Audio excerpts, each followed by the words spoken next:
On to Mass Effect. So now we finally have the update where we know much more about the game and including its release date, which is the 14th of May. So we also know that the game will only release on PlayStation 4, Xbox One, and PC. And one thing that was dropped, and we'll talk about it shortly, but that the game is actually still running on Unreal Engine 3, which is where the original games were actually coded on. So that's where you will not see, things like ray tracing, and it's extremely unlikely that you will see it ported to the PS5 or Series X, because it sort of That's just a shame. makes no sense given that they're touching it up right now. But I mean, it's still fine, right? Because you still get the 60 FPS scaled up on the new hardware. So Yeah. So I think, like, as what Swinny's got in the notes, we know that 60 FPS on the PS4 Pro and Xbox One X and PC, but it's unclear if the PS4 base model and Xbox One base model is 60 frames per second. And then it also has 4K 60 on the next gen consoles. So it will take advantage of them, but it's not dedicated because it is running on a very, very, very old engine now. Like, I think Unreal Engine 3 was something like 2006 from memory. So it's a very, very old engine, really. And Swinny, I wanted you to cover Mass Effect 1 changes, given how passionate you are in stirring up conversation there as well. Yeah, so they did talk quite a bit about the changes they're making in Mass Effect 1, and they've outright said that it's getting the most changes, and the outlets that got access to I guess more footage of the game and spoke to BioWare and whatnot also confirmed a lot more specific details about Mass Effect 1. But they have reworked essentially they've honestly massively reworked a lot of the visuals. Especially when you start looking at places like Eden Prime and Vermeer, where they almost look like they're completely different environments, and I'm okay with that. The Mass Effect 1 definitely had a look to it in its environments that were a bit sterile, so I think that it's actually good that they're adding a bit more life to it. I think they chose very poor screenshots to show off a lot of the differences, the comparisons, where they're just like, here's a massive lens flare. So then everyone's talking like, is J.J. Abrams handling the every remaster? single screenshot just had so much ridiculous. lens flare. It was ridiculous. Because if you actually look at some cool. of the if you look at some of the footage and everything, like, it actually looks pretty nice. Yeah. They've also redesigned the HUD, which makes sense, but I'm not a fan of. And I guess to go on top of what Intergot was saying, the reason why I'm passionate about it is because from the beginning when they announced this, that I stated Mass Effect 1 is my favorite Mass Effect game. Yes, it's the most RPG-like one, right? Correct. But I've been thinking about it too, and it's just it's the best. So it's your favorite as well, Mike. Yeah, I was thinking about this the other day, sort of thinking about the different locations, characters, etc.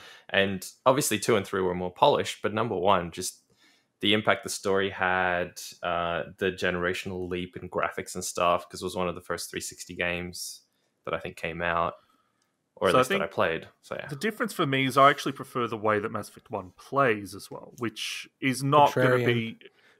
That's just the way. That's just my opinion. And my worry was that they would, and a lot of people want this, would have changed it to play essentially like Mass Effect 2 and 3.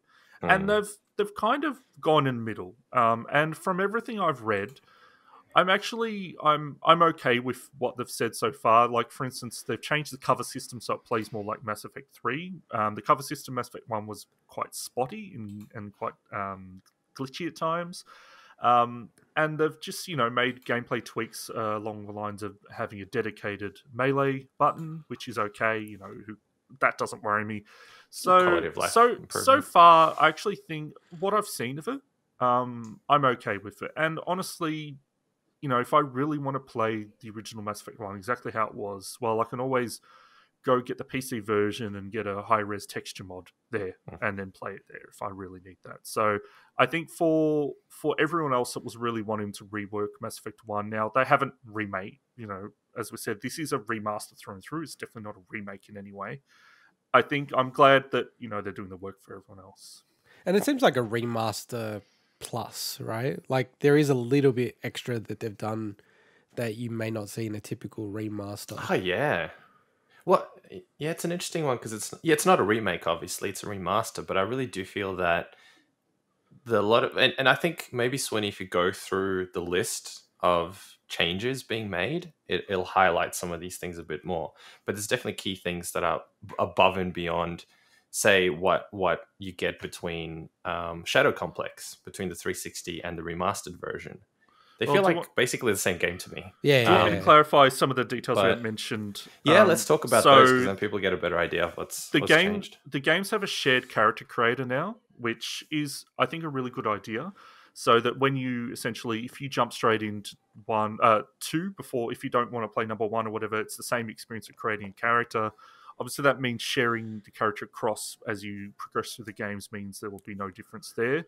They've also made it so that the default, specifically the femship model, who wasn't in Mass Effect 1 or 2 in, I guess, what they call the iconic femship, which I think was ridiculous because it was only introduced in the third game to call it iconic. But whatever, that's the popular one, the one that's on the cover art, is now available in Mass Effect 1 and 2, whereas before it was quite different. So I'm going to play it as when I play it.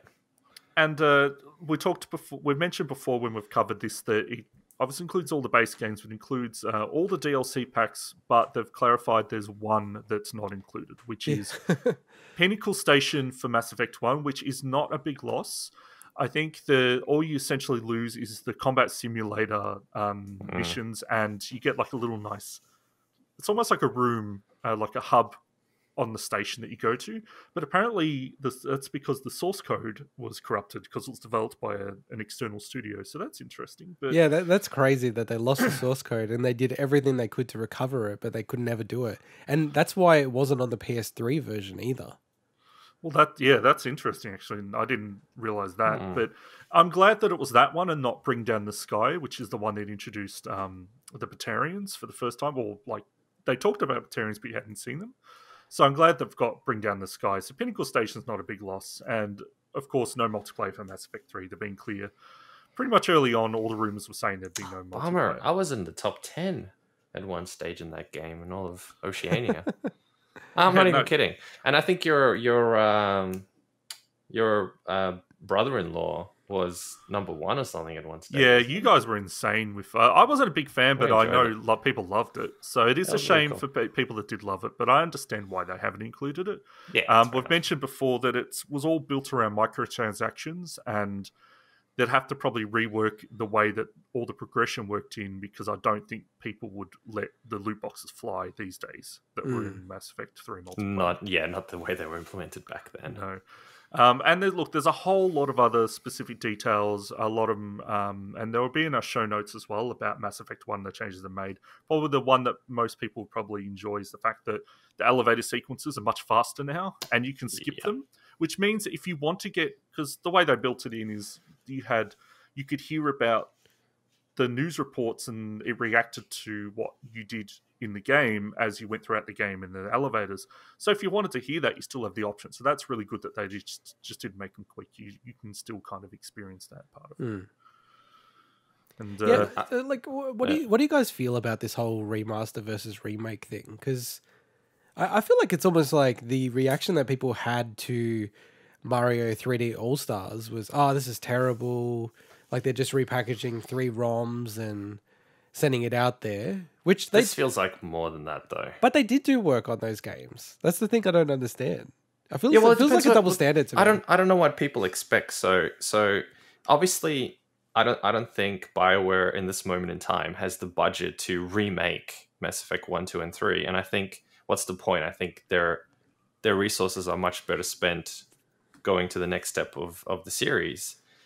But at the same time, you don't want to just release a product that's literally just the higher resolution skinning of the existing one running at 60 FPS. It's going to piss a bunch of people off, and it's just going to look like a massive money grab. That's what a lot of people wanted. That's all I wanted. I just wanted these games at 60 and with a nice coat of paint. No, but see, Mike, that's my contention here, because I feel in general, and not everyone, but in general, people are pretty happy with this package and what they're doing here. No, this is it's sounding really good to me. Yeah, it's sounding like they've struck a really good balance where they're not drastically changing or remastering the entire thing or redoing the entire thing from scratch. they're remastering, but adding a lot of quality of life improvements and a lot of graphical improvements, etc., that I think aren't changing the core game. So people will still have that core experience that they enjoyed years back. But people new to the series that haven't had that chance get all the good quality of life improvements and graphical updates and all that stuff. I think It's to something expect remakes of games that are only 13 years old is a bit much. Now, I know Demon Souls obviously got a remake. I think Demon Souls is a bit of a special case because it's a Sony-owned IP. It's a very special case. And yeah. it was also, you know, it had a lot more potential to reach to a new audience as well. Yeah, and it's also the starter of the Souls-inspired Souls-like games. So yeah, it is. But I think, look, I think Mass Effect 1 as a remake makes sense, but not as a trilogy as a remake. Because honestly, Mass Effect 2 and Mass Effect 3 still feel like relatively modern games in a lot of ways. Yeah, gameplay-wise and everything, absolutely. Yeah. Number one, I played it relatively recently, and especially after playing 2 and 3. The mechanics have aged a bit, but I'm with you on that one. I actually enjoy the mechanics the way they are. And it also felt different. It's weird. It actually felt fresh because I played 2 and then I played 3, and I hadn't played 1 for ages. Then when I went back to 1, it felt fresh and different to 2 and 3. That's why I'm okay with them keeping it on that engine, because if there was any risk of it feeling different, then I think I'm happy that we're just getting nice new versions. This is what I wanted all along. Just 60 frames a second, nice up-res textures, and I can experience these games again. Well, just on that though, like you can even see with what Bluepoint did with Demon Souls, that they kept the same base engine for the gameplay logic, but then were able to put a wrapper around the whole game to make it look phenomenal. So that's true. You can do those things. But, you know, I think Mike's ultimately right here, where they just need a W. They need a win in their column, BioWare, right? Yeah. And it's like you go make a remake of, just say you did make Mass Effect 1 remake and it doesn't turn out like Final Fantasy 7 remake or Resident Evil 2 remake, and it's a dud, like it almost will kill them. So whereas this, it feels like you almost can't stuff it up because you're literally pulling the game, the original code, and just, you know, patching the latest Unreal Engine 3. In theory, you shouldn't, because you're not going to piss existing players off. The only thing you might do is you might not get modern players that haven't played that on board because they're used to all these mechanics that the game doesn't have. I'm interested in it. So, like, just given that it's like Unreal Engine 3, all these other things, I think I'll just wait until the reviews come out, like especially, you know, the few days before it launches. And if they're looking pretty healthy, I'll probably pick it up on day one and start playing it, because it is a part of my dirty dozen, Mass Effect 1. So I do need to play it this year. I absolutely will get it day one. You're getting it day one as well. Okay. I'm going to get it regardless of reviews, to be honest, because I think it's worth it. And I know this is going to sound stupid, but because of where BioWare are now with everything that's going on, it's not that I think they deserve my money or anything, but indirectly they deserve to get the message that people love the series and we want more of the series. But they're already making it. So, yeah, that trailer. We'll see how that turns out. But yeah, I'll just give you not so much a warning, just, you know, Mass Effect 1, the original, was a notoriously buggy game in general, and they didn't patch all of that out. So nice. Good. I'm hoping that they at least did some work around that stuff. And I know that one of the problems, like the matriarch Benezia fight, so they've fixed that up a bit. And I remember starting that fight and then getting turned into a pretzel. Like literally, my character model was like twisted like a pretzel at the start. So I'm glad that they've at least fixed that a bit. But no, it's exciting. It's exciting. And Mike, the key question here is: are you going to get the collector edition? So the legendary cash. No. So Mike, as of a few months ago, would have jumped on that. Absolutely. New Mike that is becoming a bit of a minimalist or trying to be a bit of a minimalist, probably not. So. Probably. You need the N7 helmet for the show. I don't think I will. Honestly, the first thing I thought when I saw that is I need that helmet for the show. I like how you guys are constantly saying, for the show. I need to get this for the show. For the 3 people that are tuning in to see us with that stupid helmet on. I'm sorry, the thousands. I often get 2 or 3 people mixed up with thousands. Sure. Yeah, absolutely would. I mean, look, so you get the helmet. You get the helmet, you get the steel. So first of all, you do not get the game with the legendary case. It's just a case. It's a separate thing, kind of the way I believe Rockstar did that with Red Dead Redemption. I don't mind that. I don't mind that. I think it's good. I think it's fine. It's an option. You know, you don't because I find, and maybe this is where they're coming from. I'm sure they did research on this. I find that personally, what happens is sometimes I'll get a collector's edition, and you know the game comes with it, and I'll open it up, and then I'm like, oh, I just open up the collector's edition. It's not really a collector's thing in some ways now. I mean, it still is, but true hardcore collectors wouldn't have even opened that thing. They would have left it in the package, right? So they would have gone out and bought another copy of the game just to play the game. But I don't want a digital holding version. on to the. I don't want a digital version of the game. That's what I always have an issue with these collector's editions. They almost always give you a digital version of the game. Usually they do, but I think this is really good because they don't give you anything. This is like an optional thing. If you that's want what I'm saying. I prefer collectible stuff, you can get this edition. Agree. And then you can choose to get whatever copy of the game you want on whatever platform you want, which I think is also cool. Because, you know, sometimes you'll get a collector's edition on PlayStation and you're like, oh, you know, like, but would I have liked it to play it again later on Xbox? Because maybe the next version of Xbox has better backwards compatibility, yada, yada, yada. You don't have to worry about that kind of stuff. You just get the contents. And the contents... No, so it's $150 US dollars, and it comes with a replica N7 helmet that you can actually wear with lights and whatnot. A steelbook case, which we kind of talked about offline, is a bit of an interesting one because especially if you have a digital copy of the game, I don't know what you're going to do with that steelbook case. An art print, an enamel spinner pin, kind of interesting. An acceptance letter, which I think is a little gimmicky, but hey, it's a collector's thing. Why not? And I think if you do it via the BioWare store, you also get an exclusive FemShep canvas print. Again, game not included. Now, $150 may seem like a lot, but I don't know what that's going to translate to Australian dollars. Probably $250. I'm guessing. I was at EB the other day, and they had replica helmet things of Iron Man and whatnot. Oh, okay, yeah. I don't know if the Doom one. I remember seeing the Iron Man and a couple of other ones, and they were $250 just for the helmet. So $250 for a proper replica helmet of a game that's relatively esoteric. Unlike Iron Man, where I think it's got a slightly bigger, there's a bigger fan base and there's a bigger market that you could get people to buy that stuff. It's not too bad for like a cosplaying quality helmet thing. But again, am I going to get it? Sounds like it. Would have passed? No. Would past Mike have gotten it? Absolutely. Because I don't know if you guys saw the picture that I had of all the crap that I collected from Mass Effect. So I've got all the collector's editions, I think, of every single Mass Effect.